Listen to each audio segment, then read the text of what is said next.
Hi guys, this is the USB-C to USB hub with 4 ports, which is very nice. And this is Syntech Type C, which you can see right there.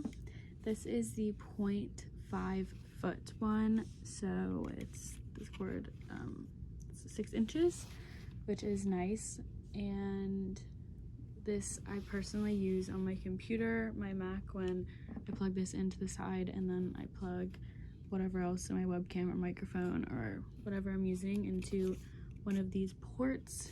However, you can also use it on iPads and other Mac surfaces, so it's for tablets and laptops.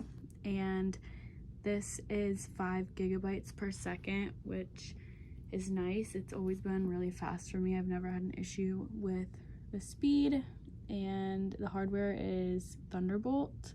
The interface is 2, and this is a silver black gray color, which I also like. And it's pretty thin, it's pretty small, you can see it compared to my hand, so it's portable, easy to bring with you whether you're going somewhere. It would fit in your computer bag. And yeah, I've been using this for about a year and I absolutely love it.